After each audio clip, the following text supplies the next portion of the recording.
Assalamualaikum warahmatullahi wabarakatuh. Saya Saida Adinia bersama rekan saya. Kami dari kelompok 4 akan mempresentasikan materi kami yakni karakteristik budaya masyarakat pedesaan. Langsung saja ya teman-teman, tanpa basa-basi kita langsung mulai aja materinya ya. Yakni karakteristik budaya masyarakat pedesaan. Yang pertama kita harus tahu nih adalah pengertian desa. Desa itu apa sih? Apa sih yang dinamakan desa ini? Nah, menurut Undang-Undang Nomor 5 Tahun 1979 tentang pemerintahan, desa merupakan suatu wilayah yang ditempati oleh sejumlah penduduk sebagai suatu kesatuan masyarakat hukum yang mempunyai organisasi pemerintahan terendah, paling rendah ya, langsung di bawah camat dan dapat menyelenggarakan rumah tangganya sendiri dalam Ikatan Negara Kesatuan Republik Indonesia. Menurut ahli Sutarjo Kartohadikusumo mengatakan bahwa desa adalah suatu kesatuan hukum tempat tinggal suatu masyarakat berkuasa mengadakan pemerintahannya sendiri. Desa merupakan perwujudan atau kesatuan geografis, sosial, ekonomi, politik, dan kultural yang terdapat di suatu daerah dan hubungan pengaruhnya secara timbal balik dengan daerah lain. Penduduk masyarakat pedesaan ini umumnya bermata pencaharian petani. Meskipun kita banyak melihat ada yang juga pedagang, pembuat kayu ataupun pembuat bata ataupun genteng, tapi mayoritas pekerjaan orang di desa adalah petani. Nah, golongan orang-orang tua pada masyarakat pedesaan ini umumnya memegang peranan penting karena orang-orang akan selalu meminta nasihat kepada mereka apabila mengalami kesulitan atau permasalahan hidup.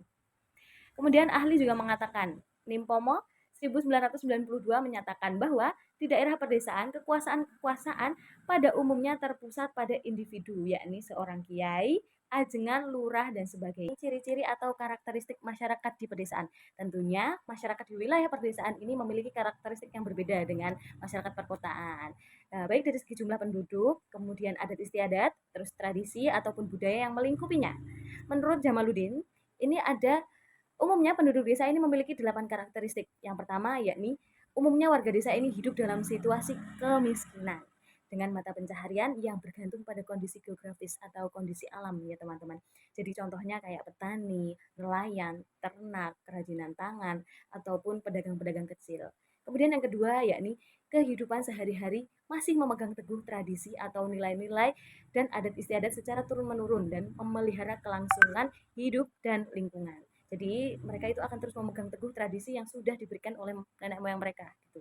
Mereka akan terus mengajarkan itu kepada anak cucunya nanti gitu ya teman-teman. Kemudian yang ketiga adalah secara psikologis, psikologinya itu masyarakat desa itu cenderung memiliki sifat yang konservatif atau kaku, kolot gitu ya. Dan suka curiga terhadap orang luar. Mereka tidak suka dengan orang yang mungkin tidak sepaham dengan pemikiran mereka gitu.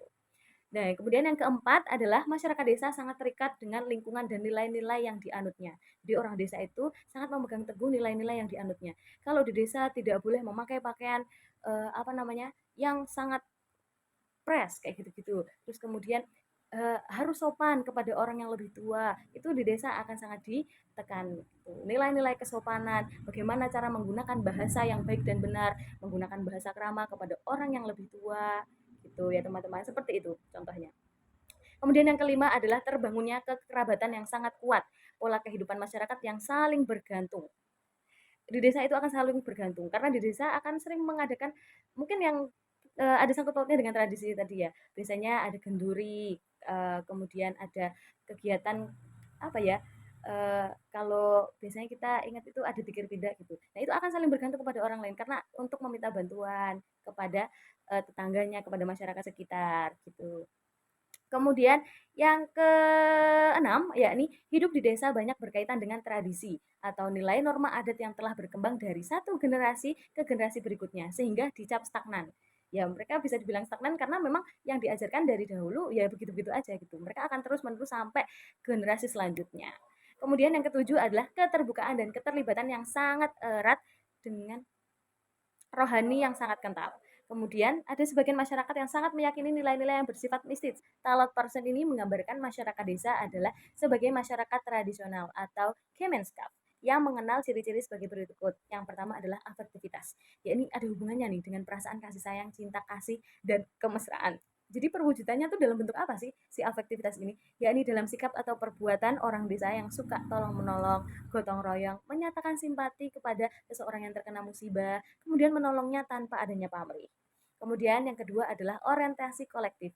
Apa sih orientasi kolektif ini? Yakni merupakan konsekuensi dari afektivitas itu tadi, yaitu mereka mementingkan kebersamaan, tidak suka menonjolkan, dan tidak suka ada orang yang berbeda pemahaman atau berbeda pendapat. Intinya semua harus memperlihatkan keseragaman pemahaman. Kemudian yang ketiga adalah partikularisme, yang pada dasarnya semua hal yang ada hubungannya dengan keberlakuan khusus untuk suatu tempat atau daerah tertentu. Ini perasaan subjektif, perasaan kebersamaan sesungguhnya yang hanya berlaku untuk kelompok tertentu atau lawan dari universalisme. Kemudian yang keempat adalah askripsi, berhubungan dengan mutu atau sifat khusus yang tidak diperoleh berdasarkan suatu usaha yang tidak disengaja, tetapi merupakan suatu keadaan yang sudah merupakan kebiasaan atau keturunan, lawannya prestasi. Jadi askripsi ini apa sih? Contohnya nih kayak kamu adalah orang tua kamu adalah orang terpandang, otomatis kamu akan mendapatkan sesuatu privilege gitu dari mereka gitu, dari orang-orang lain. Jadi ketika seorang bapak kamu seorang kades, kamu anaknya kades, otomatis kamu akan mempunyai privilege itu gitu. Kamu akan dipandang lebih dari masyarakat-masyarakat lain gitu. Kemudian yang kelima adalah kekabaran atau diffuseness. Sesuatu yang tidak jelas terutama dalam hubungan antara pribadi tanpa ketegasan yang dinyatakan eksplisit. Jadi masyarakat desa menggunakan bahasa yang tidak langsung untuk menunjukkan sesuatu. Kemudian adapun menurut Poplin 1972 bahwa masyarakat desa itu memiliki ciri-ciri yang pertama yaitu perilaku yang hegemoni, perilaku yang dilandasi oleh konsep kekeluargaan dan kebersamaan. Kemudian perilaku berorientasi pada tradisi dan status, isolasi sosial sehingga statik. Kemudian kesatuan dan keutuhan kultural, banyak ritual dan nilai-nilai selanjutnya adalah sifat dan hakikat masyarakat pedesaan. Masyarakat pedesaan umumnya mempunyai sifat yang kaku tetapi sangatlah ramah. Dan biasanya adat dan kepercayaan masyarakat sekitarlah yang membuatnya itu masih kaku atau stagnan tadi. Tetapi asalkan tidak melanggar hukum adat dan kepercayaan mereka, maka masyarakat pedesaan adalah masyarakat yang ramah. Jadi labelnya masyarakat desa itu adalah ramah. Masyarakat pedesaan memiliki perilaku dan sifat, yakni perilaku homogeni atau perilaku yang dilandasi oleh konsep kekeluargaan dan kebersamaan. Perilaku yang berorientasi pada tradisi dan status sosial sehingga statik. Kesatuan dan keutuhan kultural. Banyak ritual dan nilai-nilai sakral, kolektivisme sederhana dan mudah curiga, menjunjung tinggi kesopanan, lugas, tertutup dalam hal keuangan ya tapi.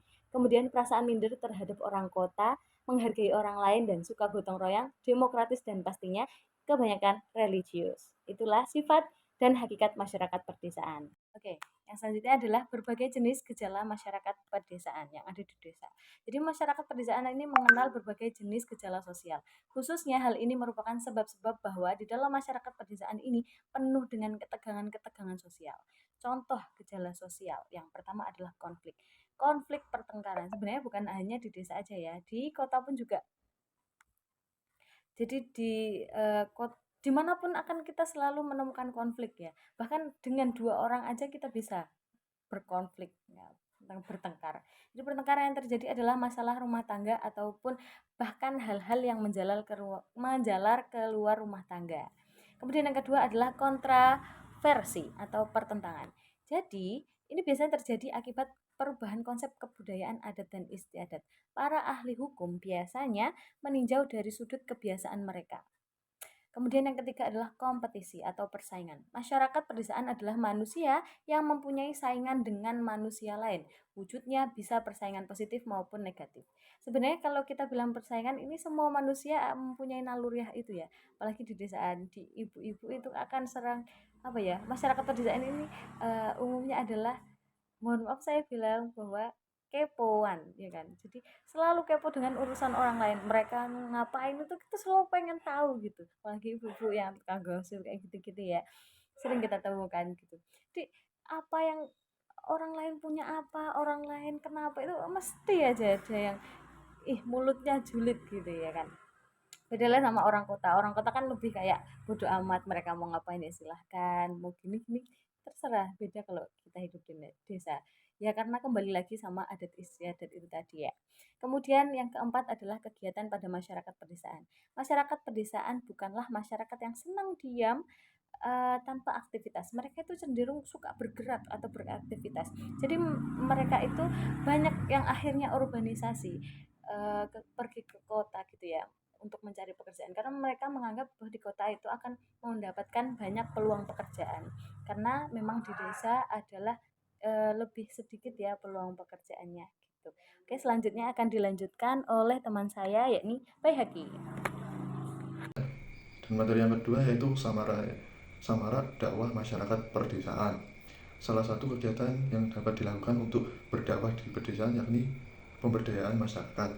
Jamaluddin menyatakan bahwa ada beragam bentuk samarak dakwah pemberdayaan masyarakat. Beberapa di antaranya adalah yang pertama yaitu pemberdayaan politik, dan yang kedua sarana pemberdayaan ekonomi, yang ketiga pemberdayaan budaya, dan yang keempat adalah pemberdayaan lingkungan.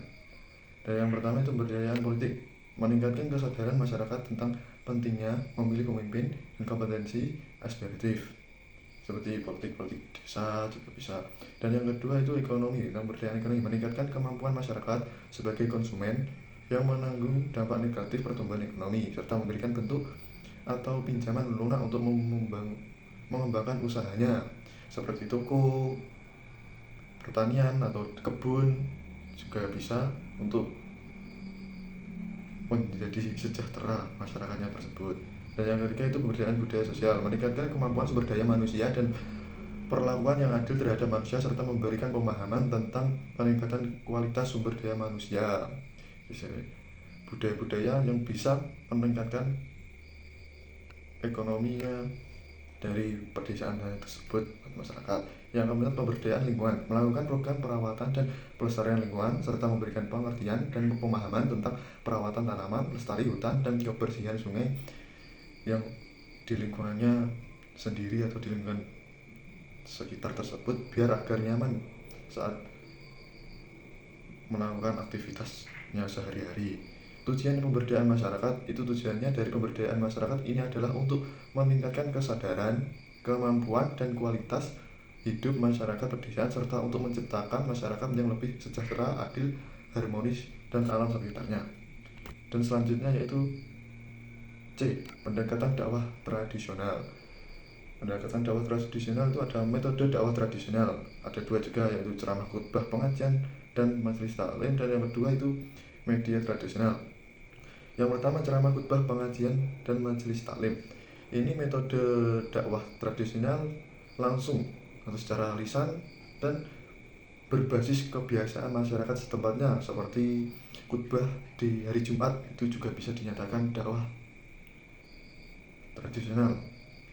Dan yang kedua itu media tradisional, itu menggunakan wayang, seni tari, dan nyanyikan keagamaan sesuai dengan kebudayaan lokal tersebut, seperti dakwahnya Sunan Kalijogo dengan wayang kulit Wali Songo. Yang selanjutnya sejarah dan efektivitasnya ada dua juga. Yang pertama sejarah Islam di Indonesia.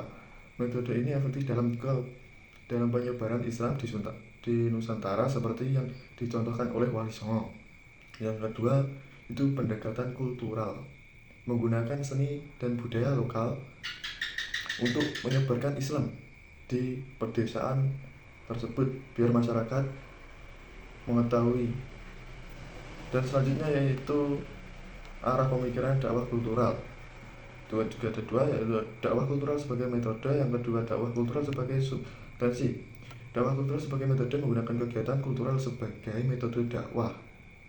Itu kultural itu seperti yang di atas itu menggunakan seni atau bisa disebutkan contohkan seperti Sunan Kalijogo yang tadi saya beritahu, atau Wali Songo yaitu Sunan lainnya dengan caranya sendiri. Dan yang kedua dakwah kultural sebagai substansi, menggunakan kegiatan kultural untuk menghasilkan kultural baru yang bernuansa Islami, yaitu bisa sebagai Gus-gus sekarang ini, yaitu dakwahnya seperti dulu dicontohkan kepada Sunan Wali Songo, yang diterapkan dan diberikan oleh orang pedesaan tersebut. Yang selanjutnya adalah pilihan arah pemikiran, yaitu juga ada dua, memilih salah satu, atau yang kedua menggabungkan keduanya, memilih antara dakwah kultural sebagai metode atau sebagai substansi. Yang kedua adalah menggabungkan keduanya, yaitu menggabungkan antara kedua arah pemikiran untuk mencapai tujuan dakwah tersebut. Berarti antara kultural dan yang kedua itu sebagai substansinya, berarti digabung sebenarnya. Dan selanjutnya yaitu dakwah dalam pendekatan agama. Agama dalam masyarakat berfungsi sebagai berikut. Jadi yang pertama itu fungsi edukatif. Agama memberikan bimbingan dan pelajaran sebagai petugas dan pelajaran sebagai pendukung kiai, pendeta, dan agama lainnya. Yang kedua fungsi penyelamatan. Agama memberikan jaminan keselamatan di dunia dan di akhirat serta membantu manusia serta yang akal. Yang ketiga fungsi pengawasan sosial. Dan yang keempat fungsi transformatif. Agama yang ketiga itu fungsi pengawasan sosial. Agama meneguhkan kaidah-kaidah sosial dan moral serta mengembangkan dan melestarikan nilai-nilai yang baik. Yang kedua, agama mengubah bentuk kehidupan menjadi lebih baik dan mengganti nilai-nilai lama dengan nilai-nilai yang baru, lebih yang bermanfaat. Agama juga memainkan peran penting dalam bentuk kehidupan kita dan mempengaruhi kehidupannya masyarakat kepada orang lain. Sekian.